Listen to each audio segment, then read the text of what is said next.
All right. Hello and welcome, everybody. My name is Alex Moss. I am the Marketing and Events Director at Fox Haven. Thank you all so much for being here. And if you're watching this live on Facebook, also welcome.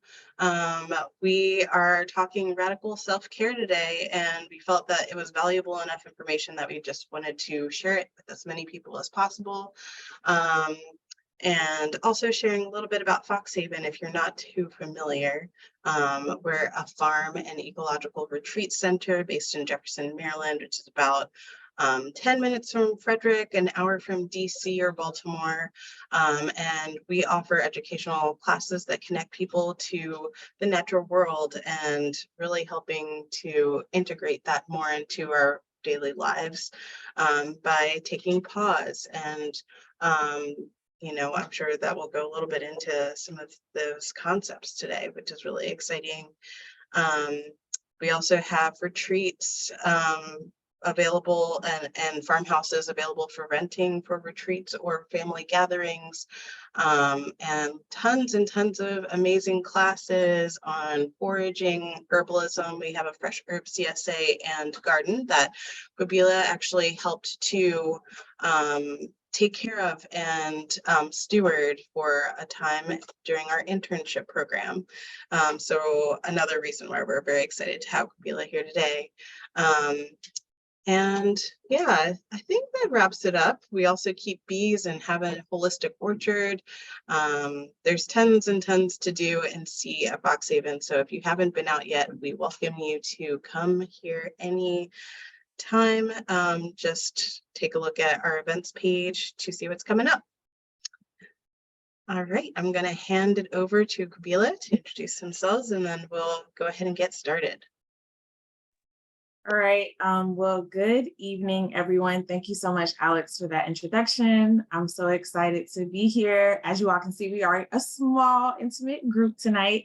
So I'm really hoping that we can have a conversation.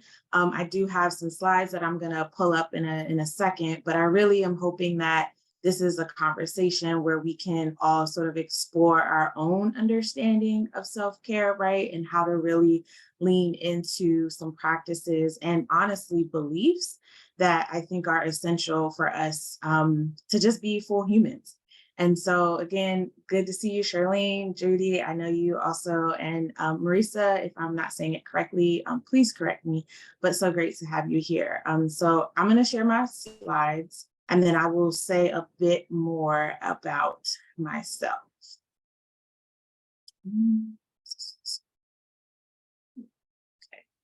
Okay.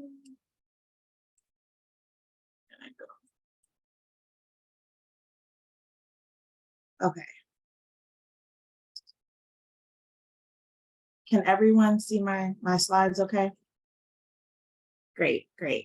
So as Alex said, tonight we're here to talk about radical self-care and inclusive wellness. Again, I'm really approaching this from just being like tired and fed up with the grind culture in our society and really wanting to lend my knowledge and knowing to you all to help you, to support you in figuring out how you can also lean into some better self-care practices. And so a little bit about me for those of you who don't know me. I consider myself a multi-passionate, right? Which is essentially I'm passionate about many different things, but I'm especially passionate about wellness and health. And as Alex mentioned, I've had the opportunity of deepening my herbalism knowledge through taking care of the orchard, the herb garden at Fox Haven. And so all of this passion that I have, right, led me to create the holistic agenda, which was really born out of my vision of a world where Black folks could have more accessible and inclusive health and wellness information. Just with my own personal health journey of having like a really bad gallstone attack and just several other things, and recognizing the sort of limitations and cultural irrelevancy of the care that I was receiving really led me to explore like traditional medicine and plant medicines. And that is something that I hope and wish for other Black people to especially we have access to. And, the holistic agenda has been many things and continues to evolve. And right now, I am especially excited about helping and supporting other mission-driven Black women who are like really out here doing the work, but are struggling to support themselves and taking care of themselves. And so that is the lens through which I am talking to you all today. And so this is the agenda that I have proposed for tonight. But honestly, I'm also excited and open to taking the conversation in different directions, again, given how intimate of a group we are. But I did want to start us off with some opening reflections. I want to talk about what radical self-care is. I want to also talk about why we even need it. I want to talk about how you can build a more reliable self-care plan. And then this wouldn't be a Fox Haven workshop if we didn't talk about herbs. So I want to also share a little bit of information about some herbs that I really lean on to support myself through navigating, right, like toxic grind culture and this like hyper-productive society. So before we get into the meat of everything, I wanted to share this quote from Iyanla Vanzant, and she can be a divisive figure depending on how you feel about her, but she's like this long time, life coach, popularized through her relationship with Oprah Winfrey. And I do not remember how I came across this 7-minute speech that she was given to an audience. But what stuck out to me was her saying, "You do wild things when you don't matter." And how I interpreted that was like, when we don't know that we matter, when we don't know that we come first, right? Our humanity comes first. Misaligned things happen, reckless things happen, and we don't take care of ourselves, right? And so this quote, I really feel like grounds our conversation, right? And this idea that if we are unaware of our value and how much we matter, we don't take care of ourselves, or other things happen to us and around us. And so I want you to keep this in mind as we navigate this workshop tonight. And so I would like for us to talk a little bit to each other, right? As I was getting prepared for this workshop, I was thinking well, where did I learn about self-care or wellness from, right? And when did I first, learn about these things? And also, I was thinking about whether or not I could remember having self-care or wellness models as a child or a young adult. And so I would love for folks to come off mute if you want to introduce yourself, say a little bit more about what brings you here, and then answer either one or both of these questions. That would be great.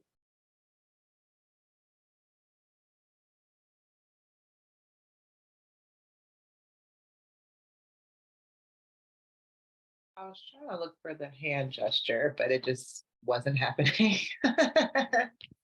Well, my name is Charlene, and I follow you on Instagram. I've met you in real life. Kim's old friend. Really glad to be here. But when I first heard about self-care was actually in grad school. Late, in grad school, I was studying counselor education, and they just talked about if you're not pouring positive energy and things into yourself, then that's the way that you could lead to burnout. And unfortunately, I did end up burning out because I started to neglect my self-care, which is why I'm here. The second question is, did I have any models growing up? Unfortunately, I did not. I had a lot of people being a lot of self-hate towards themselves, but not necessarily any self-love or self-care. But in terms of wellness, diet, exercise, that wasn't necessarily at the forefront. So I'm just happy to be here. So thank you.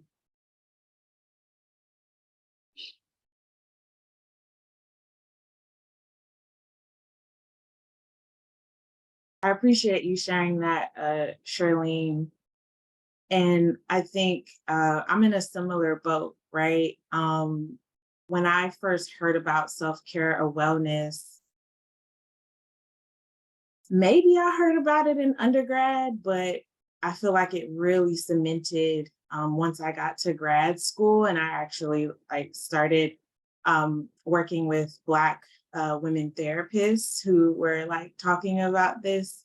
Um, but outside of that, right, I grew up seeing all of the folks in my family work themselves to the bone, right? Even to this day with my mom, she's, out here bopping and moving and, she'll be 60 in a couple of years. And I'm always like, Mom, when are you going to slow down? When are you going to say no? When are you going to make time for yourself? And she has not slowed down even at her current age. And like, sometimes I'm like, that's admirable. But on the other hand, I do like have concerns, right? Because I know sort of what that sort of drive to just do and be everywhere all the time. I know where that stems from, and so yeah, I too don't really recall any positive examples, at least, of self care or wellness.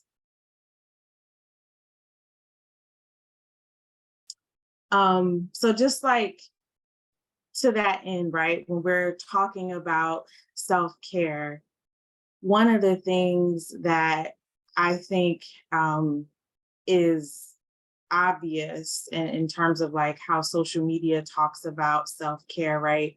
Is this like idea like self-care is about treating yourself, right? Or treat yourself, right? It's like get that $5, latte, or, go buy that bag, or I don't know, like buy something or do something, right? And I think that has real limitations, especially when you consider the different levels of access folks have, right, to engage in like consumerism. That if we center self care on like doing and activities and just treating ourselves, that's not a sustainable model of self care, right? Um, and I think that that connects to just some of the like myths that I think stem around self care. And so I did want to spend a little bit of our time talking about those myths and like talking about the truth, right? And so this first one really being that in order for us to have access to self care, we have to spend money. And they need to be these sort of extravagant, out of the ordinary events, right? So self care can't necessarily be like, I was speaking with Alex before we got started. Like, I went outside and said, I'm doing a 10-minute walk today if I don't do anything else, right? Like, for some folks, they might be like, that's not self-care, right? Self-care is going to the luxurious spa and, getting your hair done. And like, that's not to say that we can't have those things and we shouldn't want those things. But when we think about self-care, self-care shouldn't be like conditional on like financial resources or even like going outside of our homes or ourselves to be well, because then that puts the power in those things, right? That removes our agency in taking care of ourselves because it has to come from something else. And I think where this has particularly, kind of reached ahead too, right, with all of this like soft life and luxury sort of content we see on Instagram. And I'm like, well, I guess I will never be able to participate in self-care because I can't just book a flight and, go here or go there or any other things, right? And I think I can't remember where I saw this, but someone was talking about how like, we have all these apps now that are designed to help us sleep better and you have to pay and subscribe. why can't we just go to sleep? Right? Like, why do we have to invest resources, financial resources to access self-care? So I think, again, first and foremost, right, I want to emphasize that self-care, true self-care is free, right? It's something that is like ongoing and repetitive. And I think there are both like big and small ways that we can engage in it. And it doesn't have to be, a spa day or anything else for that matter. And I see some folks shaking their head like, yep, and getting reactions. So it seems like that resonates. I don't know if anyone wanted to say anything, but if not, I can keep moving. I would like to just add, it's also anxiety provoking, like to think that you have to do like the spa, and, 10 minutes, hell, 3 minutes is amazing to get outside of these walls. But I completely agree with that. Judy, are you raising your hand? I am. I just hope that, sorry, I'm almost home. So Okay. if I'm breaking up, it's because I'm not on Wi-Fi.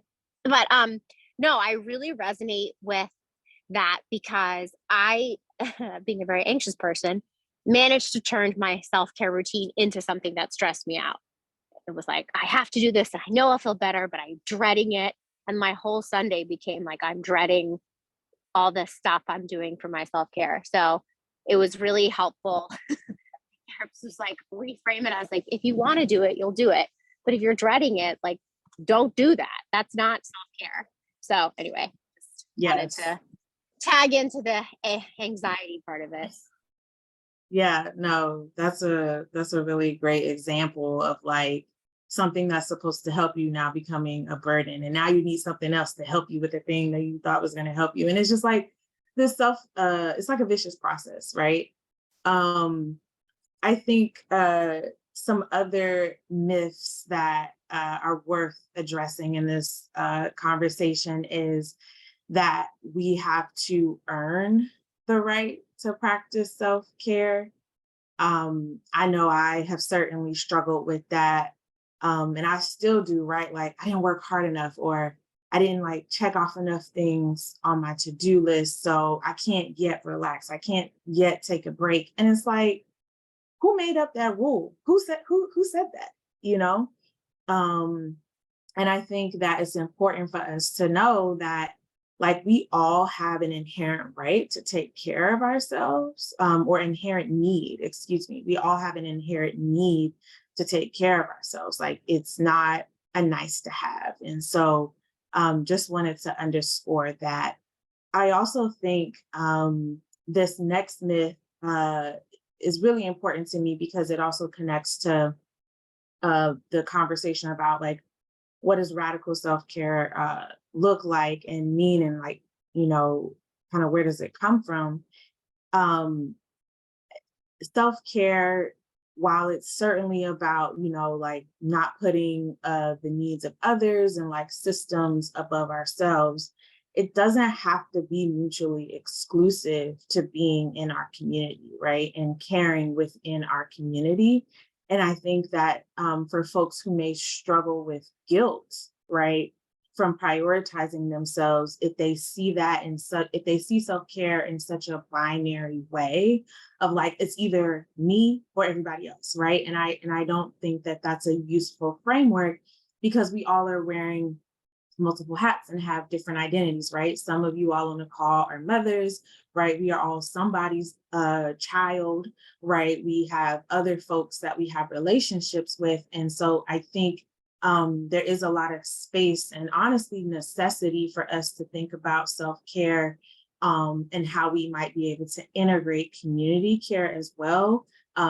For sustainability reasons, right? Like there's only but so many like ice lattes you can go get on a Saturday before, you really need other people or the support of others in your community and vice versa. And so I do want to offer that to folks because I know several, of you all, again, are filling big roles in your families. And I think that there are ways to strike a balance, and there's even a necessity for that. And that, connects to this conversation about like radical self-care, right? What does that even mean? And as I was like prepping for this class, everyone kind of always quotes Audre Lorde and sort of Audrey's framing around self-care as being this like radical self-preservation, preservationist act. And so as I was like reading in this community mental health journal, this article titled Reclaiming Self-Care as a Social Justice Tool for Black Wellness, the authors discuss the historical origins of radical self-care, and that really being of Black women activists who decided that it was essential to tend to their well-being, even as they were fighting for a broader liberation of their communities and other marginalized folks, right? And so I think this is really important because radical self-care, at least the way that I conceive of it and how the other folks that I follow conceive of it, really isn't just about like taking care of myself just for the sake of it.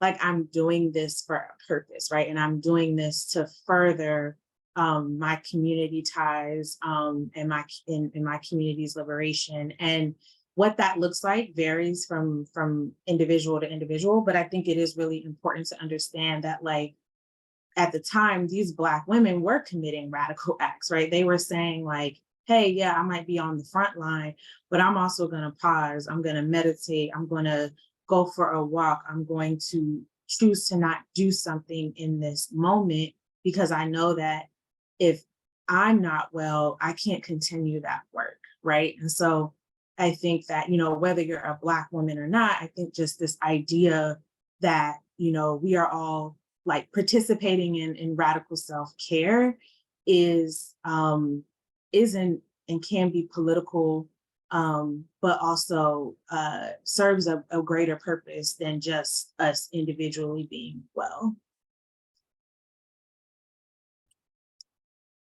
And I believe when I opened this workshop up, I talked about how like radical self-care is both a belief and a practice, right? It is not just something that you do.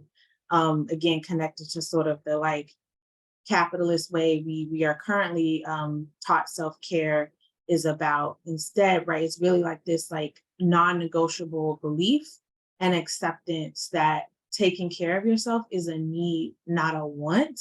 And it really is about being unapologetic about prioritizing your mental, physical, emotional, and spiritual well-being before the needs of anyone else or any system. And I put that any system in there because I know we all have different levels of privilege in terms of like us being able to say, I'm going to take an interrupted lunch, right? Or work break, or anything else. But I think what I hope folks really hear is that like being unapologetic is radical and necessary in this society that kind of just wants to, take everything from you, like extract literally everything from you. And so in that article where the researchers are talking about the historical origins of radical self-care, they quote someone else. They cite two other authors in their Reclaiming Our Time, Women of Color Faculty and Radical Self-Care in the Academy. They share this impactful definition of radical self-care. And so I'm going to read it. So for them, radical self-care involves practices that keep us physically and psychologically healthy and fit, making time to reflect on what matters to us, challenging ourselves to grow, and checking ourselves to ensure that what we are doing aligns with what matters to us. Practiced faithfully, radical self-care involves owning and directing our lives and choosing with whom how often we engage in our nested, interconnected worlds, that we can be unapologetically ourselves in the face of unrelenting pressure and expectations to be otherwise. So in this definition, you can see radical self-care is not just about pampering and restoration. It really is about co-creating with people, with our people, a universe in which we can take care of ourselves, but also take care of each other in reciprocal ways. And I just think this is a much more useful conception of self-care because, again, we don't, like, humans are social beings, right? And so I think it's important for us to think about, like, how does taking better care of ourselves individually feed into, or how can it feed into a broader collective care? So I just really wanted to, like, lift this up. I am curious, just sort of after hearing these definitions, if this is resonating with folks, if people have any pushback, like, no, like, we shouldn't be thinking about community care as we talk about self-care. Just really curious.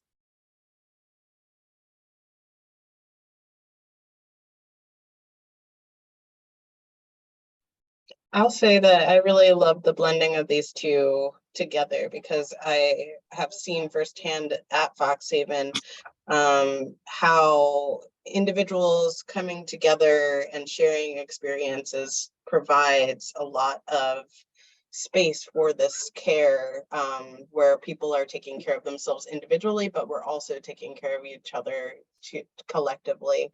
And I think that it can be weaved in together in that way.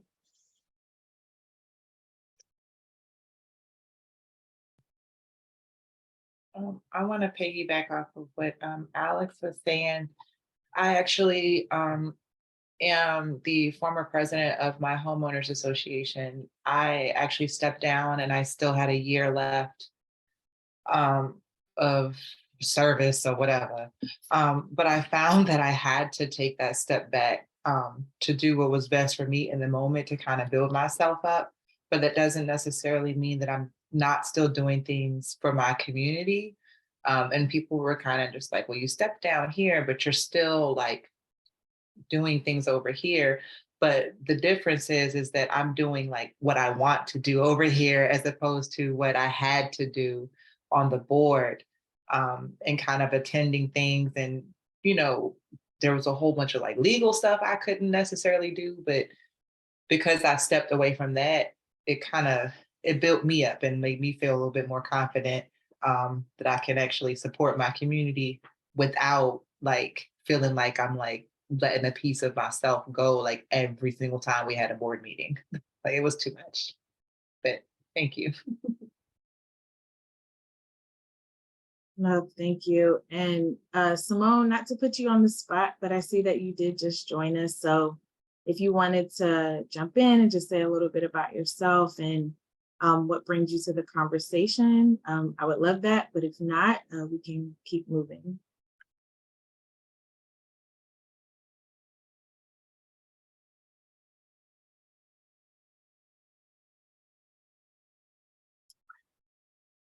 All right, well, I'll keep moving, but the opportunity is still there.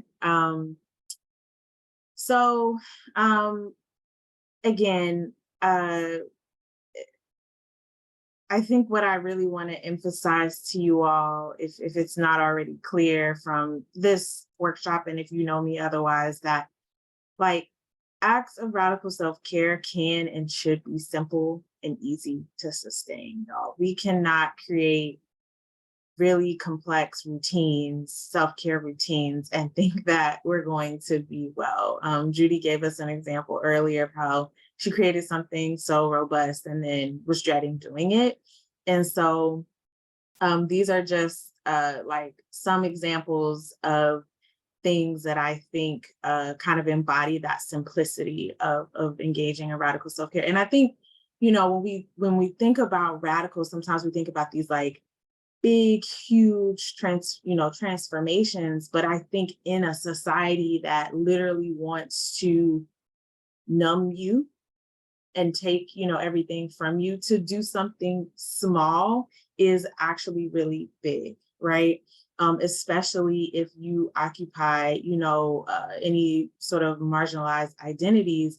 Like, we're like, as a Black woman, I'm not supposed to, take a break or have a boundary, or again, stop working and go outside for 10 minutes, right? Like, I'm not supposed to do that, because there's, many things that I've been conditioned to believe about myself, and the value that I contribute to society. And so, you know, doing something as simple as choosing to think about how you feel, right, in a moment, taking pause, is a radical act.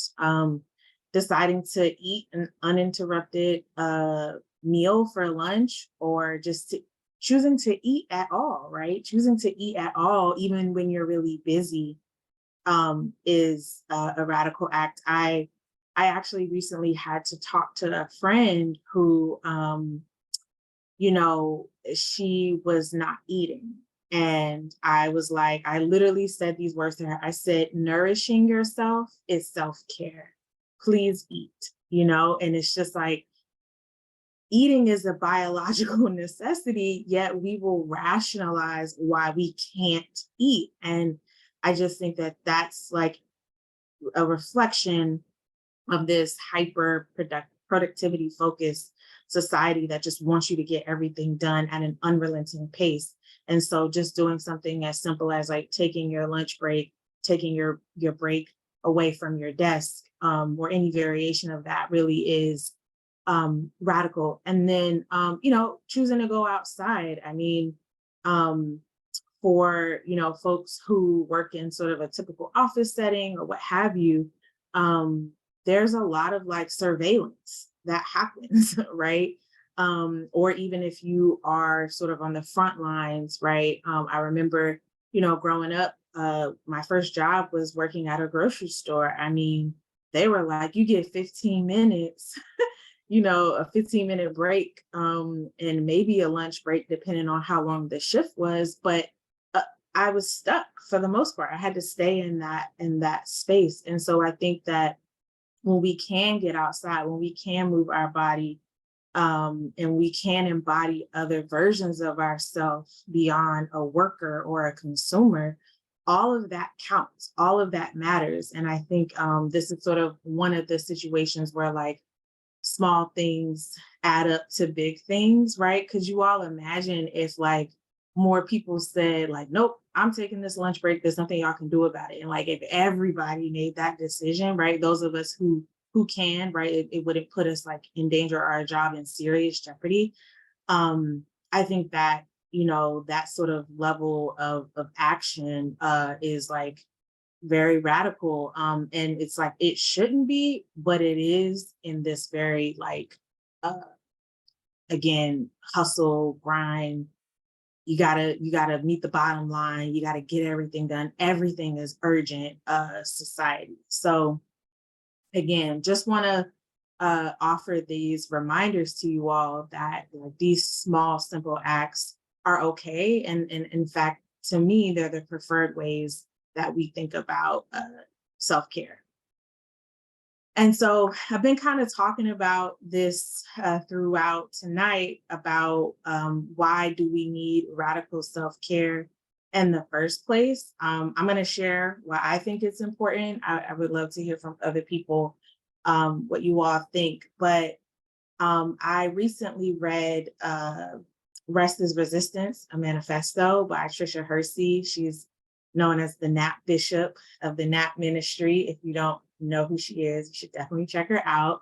And in her book, right, she talks about how success grind culture props up and centers constant labor, material wealth, and overworking as a badge of honor. And I think that we've kind of touched on all of those throughout tonight, right? Like there's some sort of valor in how hard we can go. Kevin Gates, who we don't have to like him personally, but in his song, I can't remember what it's called, but he says, I got 2 jobs, I don't get tired. In what world is that true? It's not, right? But we glorify, like, popular culture and even in our day-to-day lives glorifies this overworking. And so I think for me, it's really important to practice radical self-care because we need harmony. We need harmony between like our bodies, our mind, and our spirits if we're going to be truly healthy. As I mentioned, I came into this space of like self-care and wellness and herbalism because those 3 things for me were disjointed, right? I had physical symptoms in my body. Mentally, I was like, struggling with several things and spiritually as well. And so I think that disjointedness is by design. And I think it's just really important for us to practice radical self-care so that we can have more harmony there. I think importantly too, right? We are humans. We are not machines, right? And even machines break down. That's the wild thing, right? Like they're trying to make us like robots, but robots break down and robots are only as good as the code. So like, no matter how you cut it, like we as human beings have to be well. Like we have to at least have the ability to practice wellness, right? Without that, that's the absence of that to me is like dehumanization. And so that's another reason I think we need to practice radical self-care. And then lastly, Charlene, you talked about how you had to step down in order to show up as your truest self. I think that practicing radical self-care allows us to do that, right? I know that when I'm not practicing radical self-care and taking back, my time and my health and my wellness, I'm not the person that I'm supposed to be, right? And so I think it's really important as you all are thinking about how to take better care of yourself, that you think about why you're doing this, right? It's not a nice to have. It's essential.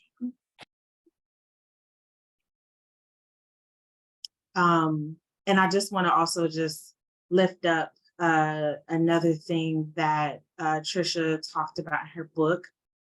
She talks about how the system does not want us to wake up to our true selves, to pause, to reflect on how messed up things are. Because when you slow down, you start to paint a picture, you start to connect the dots, right? And that's too much. They don't want you to connect the dots, right? They don't want you to actually see how, these systems of oppression are really undermining our well-being, right? And relatedly, I think it's also important to name that like self-care alone is not going to topple systemic oppression, right? Like I'm not here to sell you that dream that like if you take good care of yourself enough, it'll all be over, right? That's just not true. But I think it is an important tool that we can sustain ourselves. And Trisha, in her book, she quoted Monica Coleman's Making a Way Out of No Way, A Womanist Theology. And I'm going to read this quote because it really resonated with me. Sometimes liberation is not possible, but survival and quality of life are. All-encompassing health, wholeness, unity, and salvation are never fully attained in this world. As we constantly become, we are constantly vulnerable to evil and constantly capable of overcoming, right? And I think just where I'm at personally in my life, that really resonates because, sometimes I so badly just want everything to be right? To be perfect, to be good and well. And sometimes that's just not possible. But what is possible is like leaning into our practices to sustain us. And I think that if we can kind of shift our mentality away from like, if I just do this one thing, I'll be better, to more like, well, if I do these things consistently, I can better sustain and better cope with these systems of oppression. And then more importantly, right, like leaning into our communities and our networks to sort of like share that messaging and support each other's personal journeys and our collective journey. So wanna leave y'all with that because you know, for me, I'm like very like mission driven, passion driven, and I want to get it all done on top of all these systems, but I have to remember sort of like I can strive for that, but even if I don't achieve that, there are still some wins. There are still some wins here. And so, well, before I move on, I want to open it up and see if anyone has any reactions to that sort of tidbit. Sure, Simone here. Thank you for doing this. It's a lot of food for thought. Some things that I wanted to share is, well, first of all, I think as you get older, it becomes less of a choice. Your body really starts to give you more and more messages that you have to do the self-care, that you were able to ignore those messages a little more when you were younger. And suddenly now you really, it becomes more urgent that you develop these habits. So whatever you can do at whatever stage you're at to start to work on these habits, I think is important, because you will you will definitely have to when you get to my age. And I think one of the things I've learned at my age is that you don't have to choose between self-care and doing good work in the world. I found that there's just so much need right now that you can find the kind of opportunities that are enriching for you and fun. You know, you can say no to that board meeting, or whatever. If, you've got already 40 hours of god awful meetings during your day job, you don't have to be on another board or whatever. You can, play with refugee children or whatever it is that brings you joy, because there's enough out there for you to do. And you can say yes to the things, even if they're probably not the most efficient things or whatever, if they also enrich you, then it's mutually beneficial.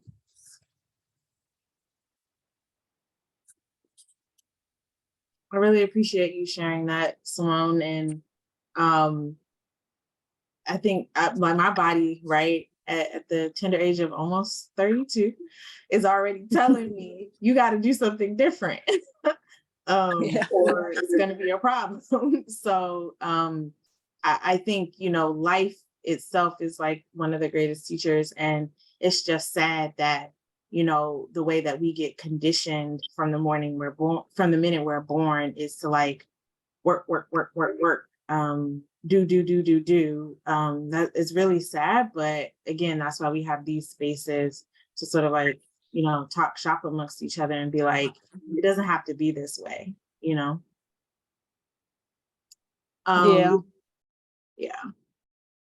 And actually too, what you said about, if you have all these meetings during your day job, you can choose to do other things. I'm actually in that part of my life right now myself, like switching up my job, reorienting like how I spend my free time. And there was a lot of guilt, right? I was straddled with a lot of guilt, but I had to keep telling myself that like, this is all like for the greater good of myself, but also like the people who I want to help. And I think, again, that's sort of like, if we can do that mental framing as we're struggling through making these decisions about how we're going to engage in self-care, I won't say it makes it easier, but it just creates more space and opportunity for us to do so. And so thinking about building a sustainable self-care plan, I do think there are some key things that you can do as you start your journey.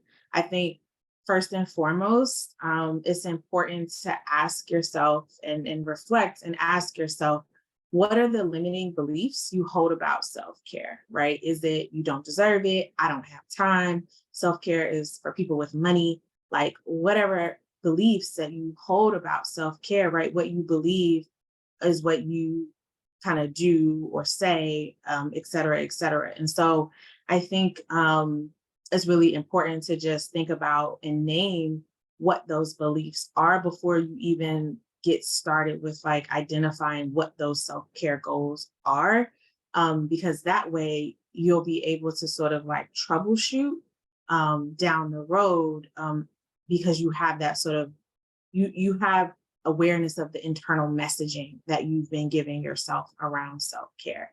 So you're going to want to first reflect on where you're currently at. And then once you've done that, you're going to want to brainstorm. And I think it's really important as you do this work that you focus on goals that are your own and that they match how you hope to feel, right, by committing to radical self-care practices. I think it's tempting to think about what you're going to do, right? I'm going to go to bed earlier. I'm going to exercise 4 days a week, right? It's really tempting to think about what you're going to do, but ask yourself, how do you want to feel, right? Because you can do many things to accomplish certain feelings. And so I think thinking more about how you feel, again, frees you up from some of the rigidity we might fall into when we're like, these are the steps that I must take. And then once you brainstorm, I think it's important for you to start really, really small. Like wellness culture and self-care culture creates a really intense amount of pressure to get our lives together in one fell swoop. But I firmly believe that that's unnecessary. And I believe that, but I've like gone through different iterations of like revamping right my self-care plan and self-care routines, and like I'm finding myself doing, I found myself doing that too many times, right? And I was like, you know what, we're just going to simplify. I don't need to put that much pressure on myself. And so starting really small, and then, you know, more importantly, being realistic. If you've never done something that you want to do, saying that you're going to do that thing is not realistic, right? And this is not to shoot you down and be like, you can't do that, girl. You can't do that.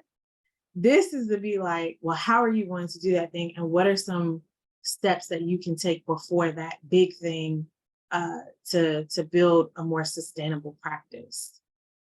And then lastly, I think you should tell everybody in your community that you are on this journey, right? I think, you know, depending on your culture, it could be tempting to say like, I'm not going to tell anybody, right? Like real G's move in silence, like lasagna. Did I get that? I know I'm showing my age. Gen Z would like roast me for that, but that's okay. I think there is power in telling people that you are doing this. One, because it allows you to communicate your boundaries, right? If people don't know that you're on this journey, and then, you know, you might find yourself getting upset with them because they're not, you know, respecting your boundaries. Well, I think you have to tell them, right? You have to let people know that like, hey, I'm making this commitment to myself. But also I think in telling people, it may spark conversations, really important conversations. A lot of people want to take better care of themselves, and they want to prioritize their needs better, but they don't know how, right? And so I think, you know, once you've done that sort of self-reflection and you feel good and confident in your goals, share it with someone. It could just be, you know, it could be a loved one, it could be a friend, or sometimes if you want to remove the emotional, like the emotionality of it, it could be like a random person at your job, right? Sometimes they make for the best like accountability buddies, right? Because you let them know, and then they see you doing something, or they see you overworked and burnt out, and they're like, hey, I thought, you know, we were working on this. How is that going? And I think it's important to have someone that can kind of like be a mirror. As I, you know, gave the example earlier to about my friend where she was just working herself and she wasn't eating. And I said, hey, that's not self-care, right? We got to eat, we got to stop, because that job they're going to be there. But you need to eat to sustain yourself through this work. And so I think these are really, really important, like first steps to building a more sustainable self-care plan. And lastly, I mentioned this a little bit earlier, but it's not on the slide here. Don't be afraid to pivot. Life is going to happen. And I think, you know, if you want to have a sustainable self-care plan, you're going to have to get comfortable with pivoting and like giving yourself grace. Sometimes you're just not going to be able to do all the things that you want to do, but there may be other ways for you to still achieve that desired outcome, right? So like maybe just to give you a concrete example, maybe you set a goal like you want to be more well-rested, you want to feel more well-rested, you want to have more energy. So you say, okay, I'm going to go to bed at a certain time. But let's say you have a really busy week or you have a sick baby or a family member and that's not possible. Well, maybe you can't go to bed at the time you want to, but maybe you're able to sneak in a 30-minute nap during the day to help you get a little bit of extra energy throughout the day. That's still successful, right? That's still, leaning into your self-care practices because you found another way to energize yourself, even though it's not exactly getting to bed at 10:30 at night. Because I promise you, I've had that goal for I don't know how many years, and it's just like not possible with how my job operates sometimes, amongst other things. And so really want to emphasize here that as you are reflecting and brainstorming about where you want to go, build in some flexibility and grace for yourself. Again, like I said, I wanted to talk about a few herbs that can support self-care. I know we're running up on time, but I do want to share these with you all. So I talk about these herbs a lot because I just think that they are reliable herbs to rely on. And I should clarify, I talk about these categories of herbs a lot. So with our adaptogens can help us better cope with, help our bodies better cope with stress in different types of ways. I love holy basil or tulsi for that reason. And then with reishi, another great adaptogenic herb here, that being a mushroom. For both of these herbs, for tulsi, I mostly enjoy that in like a tea format. And with reishi, I've enjoyed it infused in like coconut oil or in a tincture format. But I just think, adaptogens, given how much stress is in our day-to-day life, are really there to support us cope better with stress when we can't always do that ourselves. And so want to name these. There are many more that could go on this list, but these are two that I've had the most familiarity with. And then nervines, again, another great class of herbs. They have an affinity for our nervous system. And some of the nervines, they can, help relax. They can also help stimulate. But the ones listed here, chamomile, I love chamomile because it can do so many different things in terms of it can support our digestive system, but it can also help relax us in a more mild way than some of the other nervines. Lemon balm, another great nervine. I think that it's probably one of my most favorite herbs, and I have the best relationship with lemon balm for similar reasons. Just like it's very gentle, it's reliable. It's really a no fuss herb, if you ask me, which in my busy life I need access to. And then passion flower, I feel like this is of the herbs that I've worked with, it really is like what I lean into if I cannot get myself to slow down. Like it forces me to slow down because it has more of the ability to like tranquilize and sedate than the other herbs. I think it's just stronger in that sort of relaxant action that it has on our nervous system. And so if I just cannot sleep, if my mind is all over the place, and even though I know I have this arsenal of self-care practices, I'm struggling to reach into it, I will take a tincture or glycerite of passion flower, and that pretty much brings me down to where I need to be. And so these are really just a handful of herbs that I'm speaking to based off of my personal experience. But there are many more. But I think if you were going to start anywhere, if you're not already using herbs in your self-care practice, I think Tulsi, I think chamomile and lemon balm are really great places to start. Excuse me.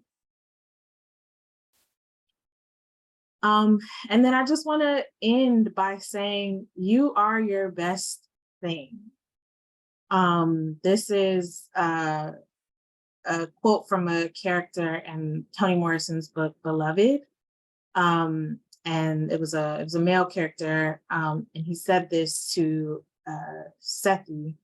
And I won't give the book away because if you want to read that book, then you should. But you know, he said this to her because she went through quite a lot, right? And he said this to her to remind her of her power and her value. And so I want to say that to you all, that you are your best thing. All of the power that you have is within you, as cliche as that may sound. But I think given how vicious capitalism is and like other systems of oppression, like racism, sexism, you know, homophobia, etc., we have to first and foremost believe that we are our best thing so that we can fight back in big and small ways. And so, yes, you all are your best thing. And with that, I am going to thank you all for listening. I can't believe that it's over. I wish we had more time to keep talking and sharing. But if you want to stay connected with me, you can follow me at The Holistic Agenda on Instagram. I do have a website that needs some work, but it exists. And also my email address if you just want to share any thoughts, any reflections of this workshop, anything that comes to you. In the follow-up email, we're going to include this like workbook that I made for you all, just so you can start to think about practicing a more like radical version of self-care. And again, welcome any feedback on that as well, if you want to shoot me an email or a DM on Instagram. So with that, I will hand it back over to you, Alex. Yes, thank you. That was so powerful. I just found myself resonating over and over again. So thank you very much for that. And yeah, we'll be sending out the recording. So feel free to watch it again if you want to, or yeah, thank you. We'll just go ahead and end here. All right. Thank you, dear everyone. Bye, thank you. Take care. Thank you, everyone. Bye.